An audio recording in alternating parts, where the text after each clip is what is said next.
Aqui é a Sam e agora vamos encarar as feras. No final de março, a Netflix disponibilizou o filme O Poço.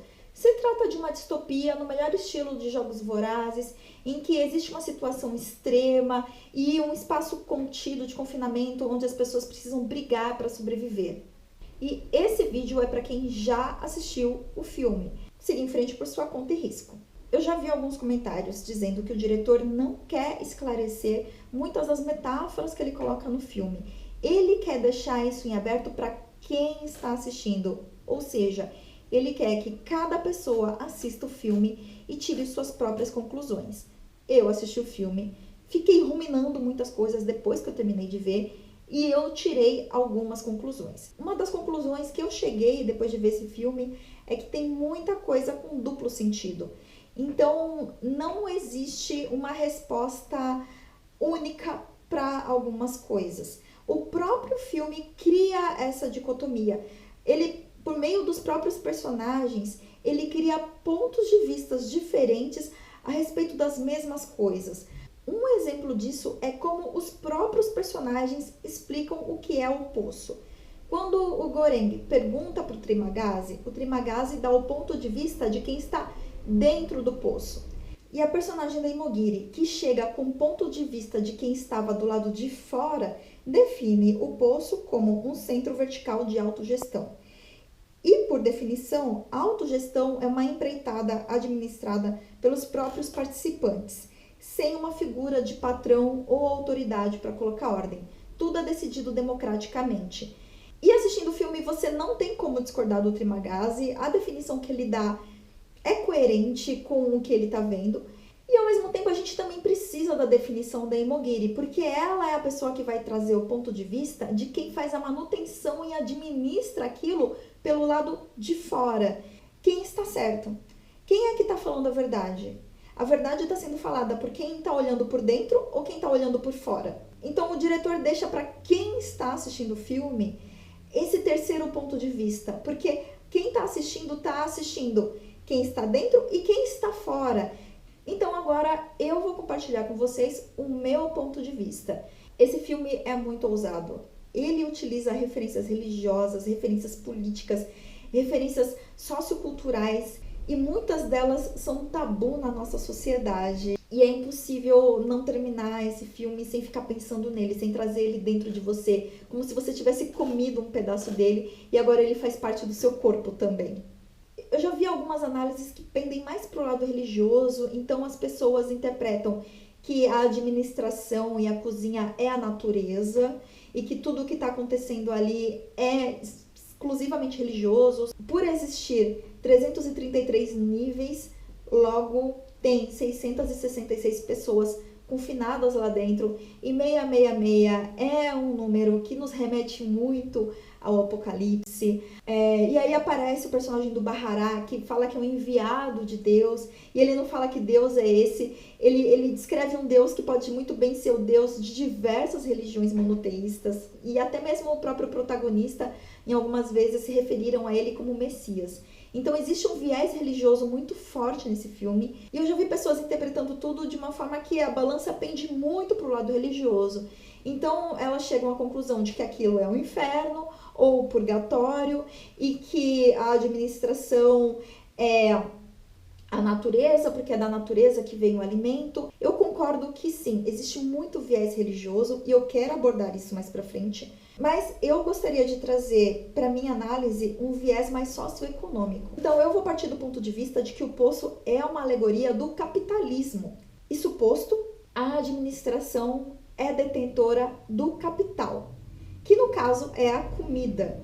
Os lugares onde as duplas estão confinadas não são chamados de cela e não são chamados de andares, são chamados de níveis. Então as pessoas estão em níveis diferentes e algumas estão em níveis mais altos e outras estão em níveis mais baixos. E essa estrutura foi criada e é administrada por quem detém o capital. E ela foi projetada de forma a criar a ilusão da mobilidade social. Todo mundo que está lá dentro tem a ilusão de que existe, de certa forma, uma justiça e uma igualdade de oportunidades. Porque qualquer pessoa lá no mês seguinte pode estar por cima ou pode estar por baixo. E essa ilusão de mobilidade social faz com que as pessoas aceitem de forma passiva ficar nessa situação. Porque se hoje você está passando fome, no próximo mês você tem a esperança de subir nesse centro vertical de autogestão. E todo mundo está nas mesmas condições que você. Porque todo mundo, de forma aleatória, completamente baseado na sorte, pode subir ou pode descer. E existe até mesmo uma forma de meritocracia dentro desse sistema. Porque se no mês passado você passou fome, quando chega a sua vez de estar nos níveis mais altos, você se sente no direito, você acredita que você tem um mérito, você acredita que o fato de você ter passado fome te dá o mérito de consumir o que você quiser, na quantidade que você quiser, sem pensar nos outros de baixo. Então você acha que merece essa oportunidade. E isso faz com que eles acreditem que eles têm o direito de consumir mais do que eles precisam, deixando as pessoas que estão abaixo numa situação difícil, porque eles já lutaram a luta deles. E agora chegou a vez deles de desfrutar dessa riqueza. E até mesmo a plataforma onde está o banquete é uma metáfora à distribuição de renda. Então a cozinha que está no nível 0 acumula uma quantidade imensa de recursos. E o que ela compartilha com quem está abaixo é uma parcela insuficiente para alimentar todos que não estão no topo. Você pode achar que quem está no primeiro nível é da elite, mas a pessoa que está no primeiro nível, ela depende da distribuição de recursos. Ela pode descer de nível, e se ela pode descer de nível, ela não é a elite. Quem realmente é da elite tem muito mais recursos e dinheiro do que eu e você conseguimos imaginar. E eu gostaria de me aprofundar um pouco mais nessa explicação. Eu gostaria de usar como exemplo esse momento de quarentena que a gente está vivendo agora em abril de 2020. Antes de começar toda essa paralisação econômica por conta do coronavírus, era um empresário que tem uma boa casa, um bom carro, lucro, até então tinha lucro, e viajava para Disney ou para o exterior, o que fosse, e comprava roupas caras, e tinha carro importado, e parecia uma pessoa muito, muito rica, assim, muito abastada. No momento que começa a quarentena, a empresa dessa pessoa quebra e ela perde tudo. Se isso aconteceu, essa pessoa, sim, está no alto, está no topo, mas ela não é um bilionário, porque um bilionário, mesmo perdendo dinheiro, mesmo tendo várias empresas quebrando, ainda assim vai ter recursos para se manter no alto. É isso que é ser da elite. É ter um acúmulo de recursos tão vasto, mas tão vasto, que mesmo que ele perca uma parcela considerável, ele continua no alto. Se você não vive nessa situação, você está dentro do poço. Você pode estar nos níveis mais altos, você pode estar comendo um banquete, mas amanhã você pode não estar mais. E por mero acaso, aleatoriedade ou coincidência, pode ocorrer uma situação que te force a descer algum nível. E eu acho que é aí que o poço acerta nessa questão da aleatoriedade. Um mês você está passando fome, no outro mês você está comendo como um rei. Por quê? Se você não tem vastos recursos para te manter num determinado lugar, você depende muito da sorte, da situação e de uma série de questões e influências aleatórias do mundo para se manter onde você está. E é por isso que eu acho que o próprio filme, ele aborda tanto a questão do ponto de vista, o ponto de vista de quem está por dentro, o ponto de vista de quem está por fora. Por quê? Eu acredito que o Poço em si também é um personagem e é o personagem que traz toda essa questão da estrutura socioeconômica. Mas o verdadeiro foco do filme está nos seus protagonistas. É eles que carregam a maior metáfora dessa história, porque tudo gira ao redor da transformação que eles sofrem quando eles são inseridos nesse micro-universo projetado e controlado pela elite. E para criar essa jornada de transformação dos personagens que são inseridos dentro desse micro-universo do poço, existem diversos conceitos filosóficos. Observando o personagem do Trimagasi, rapidamente me ocorreu o conceito do Thomas Hobbes, que diz que o homem é o lobo do homem. Porque o Trimagasi é aquele personagem que já chega escroto dentro do poço, ele já chega corrompendo tudo que está ao redor dele. Ao passo que o personagem do Goren incorpora muito as ideias do Jean-Jacques Rousseau, que diz que o homem nasce bom, mas a sociedade o corrompe. E a gente vê ele ilustrando essa forma de transformação ao longo do filme. Ele chega do mundo externo com ideias mais pacíficas, repudiando os atos de violência do Trimagasi, mas à medida que ele vai se deixando corromper por aquela sociedade, por toda aquela situação, ele vai se tornando cada vez mais violento. Primeiro ele começa com a violência verbal, de ficar ameaçando cagar em quem está por baixo, até o ponto que ele chega às vias de fato de agredir fisicamente e até mesmo matar pessoas. E eu acho que até mesmo a figura do sábio traz um conceito implícito que diz que quando a educação não é libertadora, o sonho do oprimido é se tornar o opressor. E é por isso que ele se preocupa tanto com a questão da educação. De quando o Goren e o Bahará vão descer ao submundo, nessa jornada dantesca até os confins do inferno, ele se preocupa em deixar bem claro para esses personagens de que, primeiro, eles precisam educar as pessoas e educar de forma pacífica. E outra referência que o filme aborda está no livro do Don Quixote, que o protagonista leva com ele dentro da cela. Isso não só constrói o personagem dele, né? Coloca ali um perfil de quem ele é, de quem ele gostaria de ser, como também cria paralelos do personagem dele com o próprio personagem do Don Quixote, que é um personagem que busca ser honrado, busca ser generoso, mas ao mesmo tempo não está em contato com a realidade. E aí ele tem a figura do Sancho Panza, né, que é um personagem que traz o ponto de vista da realidade para o Don Quixote. E aí a gente vê a figura do Goren, que à medida que ele vai se contaminando com toda aquela situação, ele vai perdendo contato com a realidade, ele começa a ter alucinações, ele já começa a ter dificuldade de distinguir o que é real e o que não é real.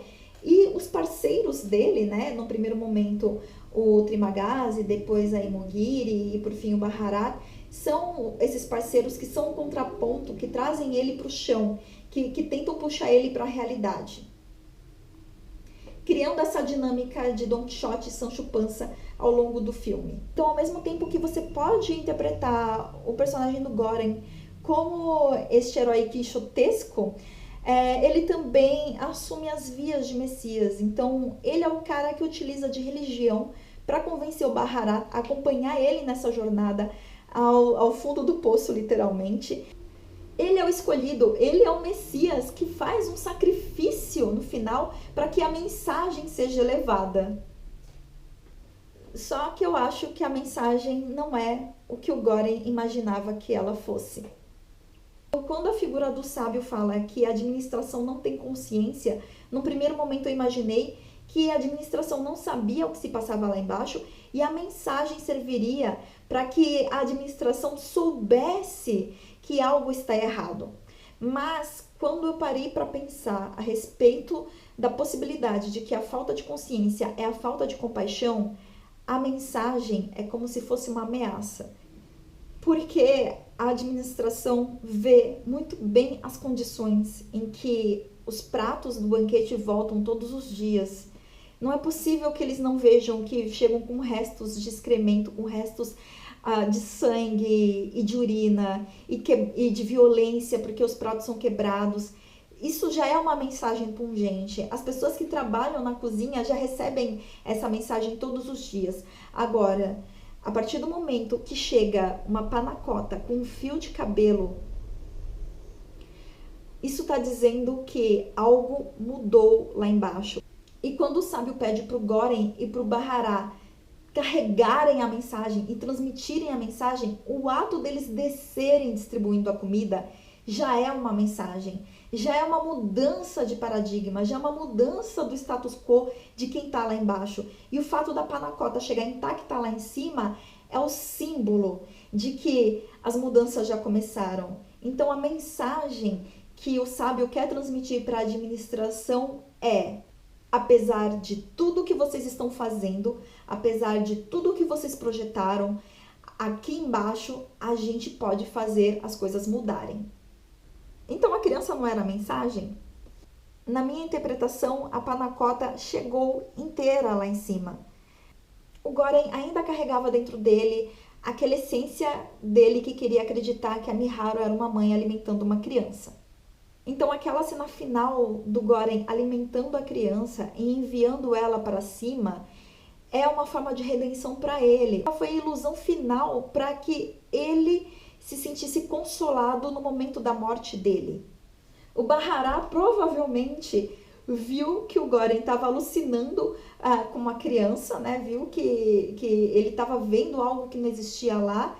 E ele abraça a panacota e fala: não, a mensagem é o que importa. O Bahará coloca a panacota na plataforma e morre. E logo em seguida, o Goren morre com esse último momento que faz com que ele alcance a sua redenção. Então, no final das contas, a criança não existia, nunca existiu. E o que me convence disso é o fato de que a Miharu, ela não conta nada da história dela em nenhum momento.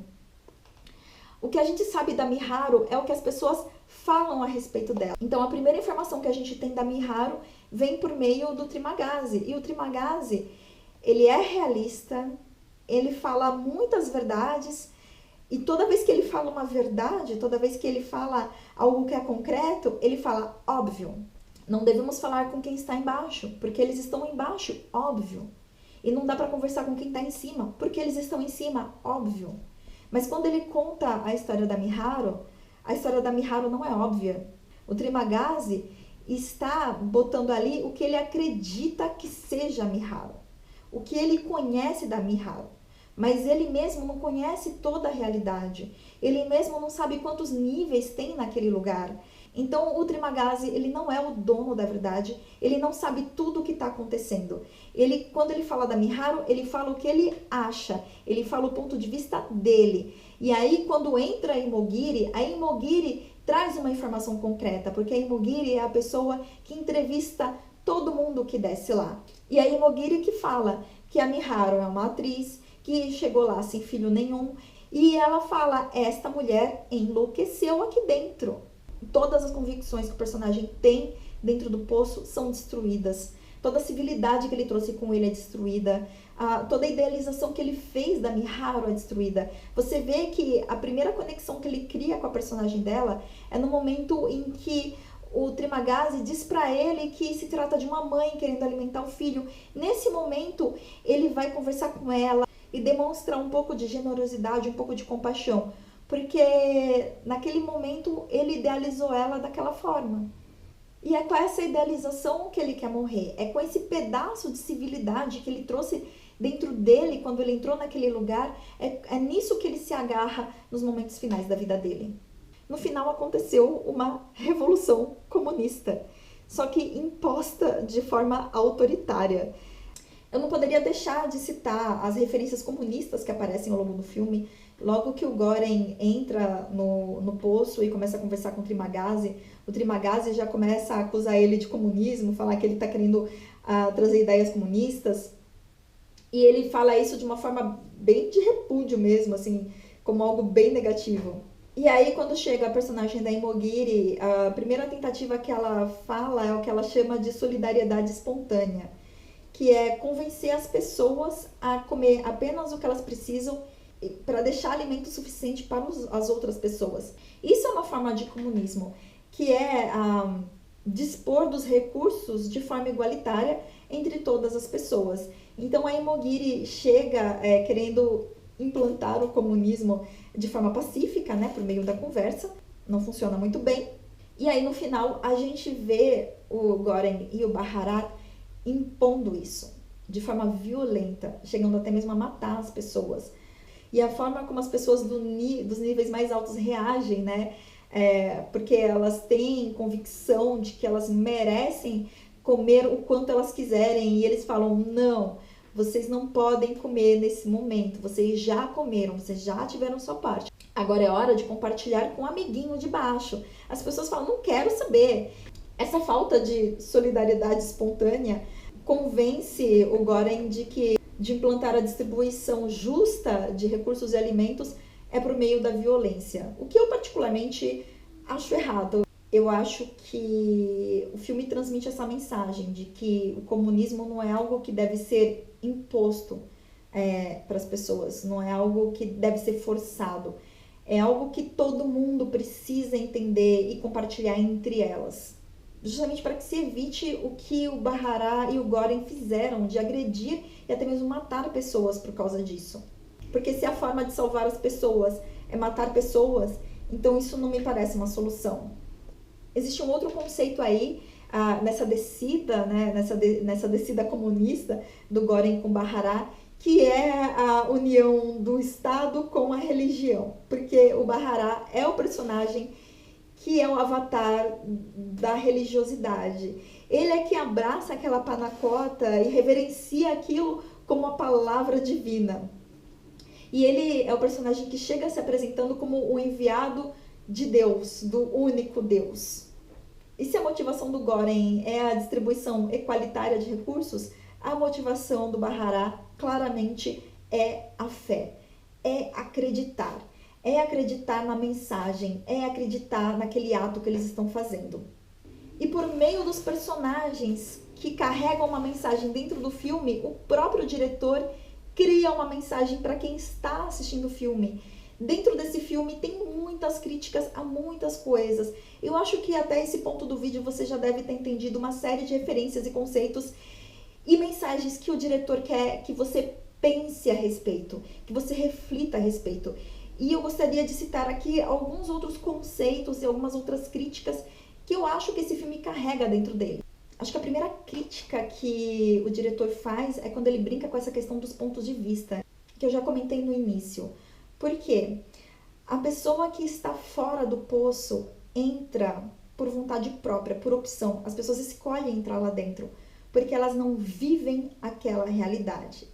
Elas acham que elas serão capazes de dar conta. Elas veem que pessoas saem transformadas de dentro do poço, porque o filme mostra muito rapidamente que existe uma realidade externa e ele fala que as pessoas saem de dentro do poço e elas saem de lá com um título homologado, o título do quê? De resiliência. Então as pessoas desta realidade, desse universo que existe nessa distopia, as pessoas que saem de dentro do poço, elas têm a prova de que elas conseguiram ser resilientes, de que elas conseguiram resistir a situações extremas. Isso é uma qualidade desejável para muitas empresas. Quantas vezes você já não mandou um currículo para uma vaga de emprego que, entre várias coisas desejáveis, eles pedem que o candidato também seja resiliente, que o candidato seja capaz de resistir a situações extremas de estresse. Então, nesse ponto, você sair de dentro do poço com um certificado que prova que você é uma pessoa capaz de resolver problemas e atravessar situações extremas de estresse, isso pode ajudar uma pessoa a galgar degraus na escalada social. Portanto, as pessoas que estão fora do poço, elas sabem que se trata de uma experiência extrema, desafiadora e transformadora. Só que elas não viveram isso. E assistindo o filme, a gente percebe que sair de dentro do poço demanda sorte. Uma pessoa que entra dentro do poço e fica por um período muito longo nos níveis mais baixos, dificilmente vão conseguir sair de lá de dentro. As pessoas que conseguem sair de dentro daquele lugar com o certificado, certamente são as pessoas que tiveram sorte de passar a maior parte do período delas naquele lugar nos níveis mais altos. As pessoas que devem conseguir sair de lá são pessoas que desceram abaixo do nível 80 ou 100 poucas vezes, para que elas tivessem condições de sobreviver lá dentro e concluir o período que elas têm que passar lá dentro. E é aí que entra uma crítica muito interessante desse filme, que é essa ilusão de que o fato de que você conseguiu o seu diploma acadêmico, conseguiu o seu emprego, conseguiu escalar socialmente, apesar de todos os desafios, apesar de todos os problemas que aconteceram na sua vida. Sim, você superou muita coisa, lutou, enfrentou muita coisa, mas provavelmente para você conseguir subir, você teve desafios muito menores do que as pessoas que não conseguiram. E dentro do poço, isso é uma questão de sorte, não é uma questão de mérito, é uma questão aleatória. Você precisa dar sorte de conseguir permanecer a maior parte do tempo possível em lugares mais elevados. Ter apenas a informação de alguém que está do lado de fora é muito diferente de ser inserido naquela situação. Então, muitas vezes, a gente critica, aponta o dedo e julga baseado no que a gente está vendo de fora. Mas a gente não sabe o que as pessoas estão passando porque nós não estamos no lugar delas.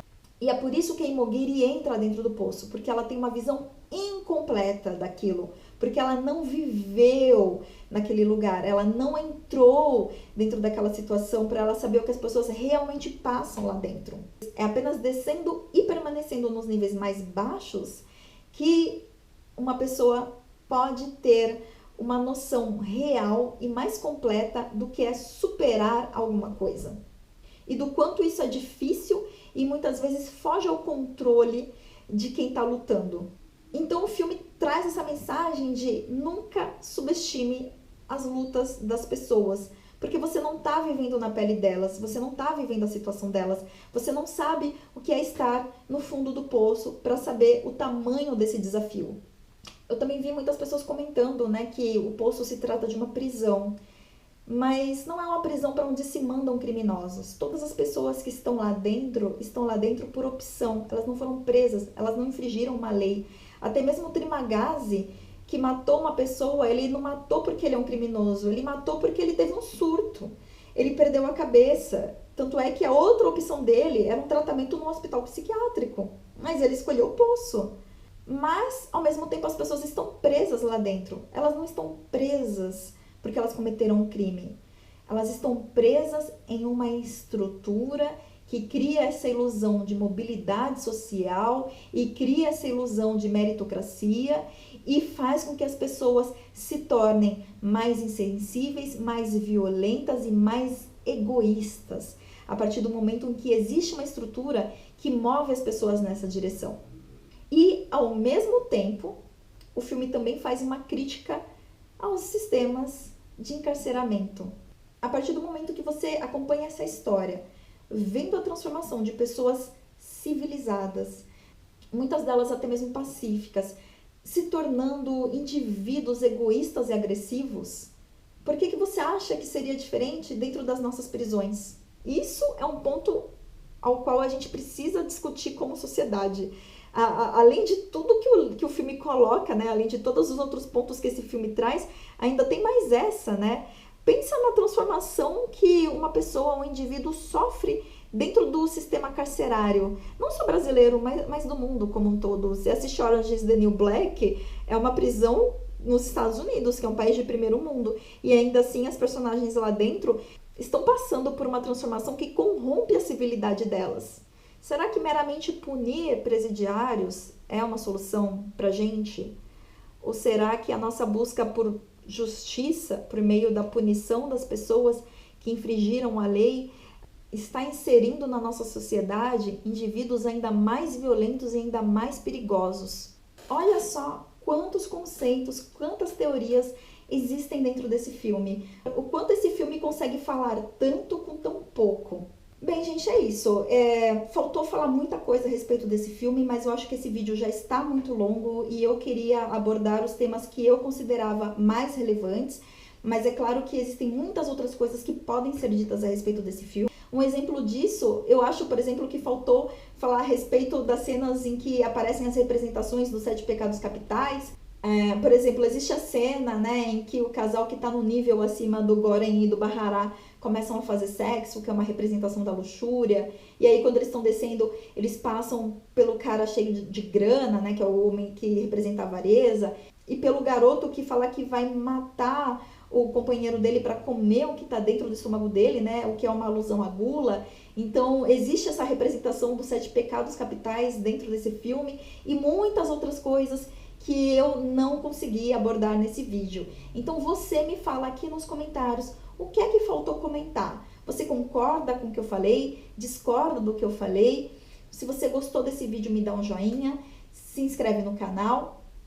Muito obrigada por me assistir até aqui e até a próxima!